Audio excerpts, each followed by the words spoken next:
Huw, what does this mean? What does winning this award mean to you? I mean, as I said earlier in my acceptance speech, it's quite remarkable to even make a recording in this climate. But to be recognized for making one and for making one with these amazing people, it's just marvelous. Really, really marvelous. Well, in your speech, in your acceptance speech, there was a lot of people that you mentioned. And I think sometimes people forget that there's so many people behind every award winner tonight. What do those people mean to you? Yeah, don't let this face fool you on the front if it's one face. 120 musicians, conductors, boy sopranos. My wonderful fiancée Elizabeth sang and almost helped produce the album, bless her heart. There are so many people behind the scenes, so many. It takes a sea of people to keep something afloat. And, well, I mean, we wouldn't do it without that. We wouldn't be able to do it without these people behind the scenes at all.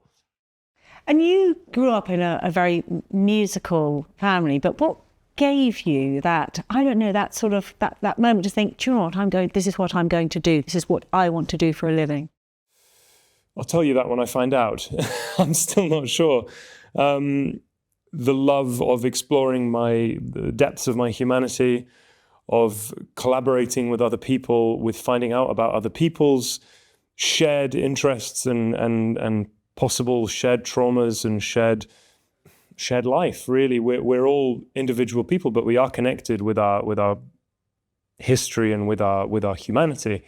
And for me, that's the fundamental reason why we make music with other people. It's an act of brotherhood.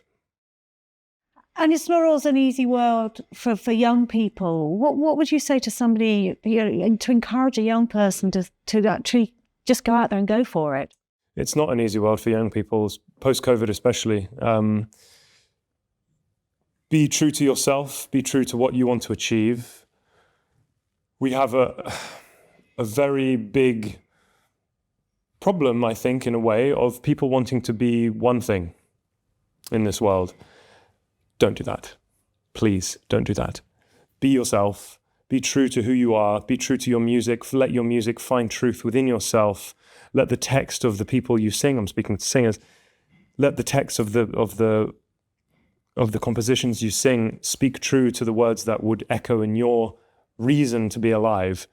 Make it be a reason to be alive. And find yourself and let it uncover new aspects of yourself in that music. And that is what people will find interesting. And what about when you're putting together Contemplation? Was there kind of a moment for you that was like a really special moment, one that you'll really treasure the most? Yeah, there are so many.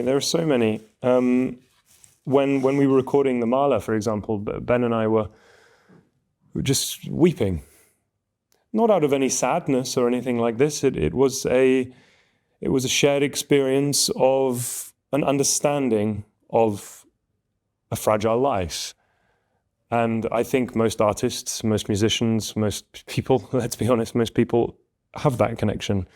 And to be able to explore that and to find that in someone else, when you're staring down the barrel of the conductor in a recording studio, to have eye contact like this and just see a common ground in that moment was amazing. But every piece in this album is symbolic of a moment in my life and has accompanied me in moments of my life, of the counterpart in the music, really. So I'm so grateful that I got to be able to do it. Finally, what was it you performed tonight? And that's something you do, but tonight it's slightly different because you're performing in front of a lot of very serious musicians. Yeah. What was that? Does that feel any different? Yes, you can perform in front of 6,000 people in the Albert Hall and not bat an eyelid. Just the sheer volume of people is a bit overwhelming. Then when you're put in front of people like Gerald Finley and Sir Thomas Allen, my two biggest heroes of all time, and they say, here, they're going to be in the audience, you have to sing in front of them, and you go, have I ever studied a day in my life? What prepares you for a moment like this? You just think, bleep, you know. And these very esteemed musicians and colleagues in different aspects, different parts of the industry. I did feel, however, as nerve-wracking as it is, no judgment, which is wonderful. Just a joy of hearing music, and music that perhaps they didn't know.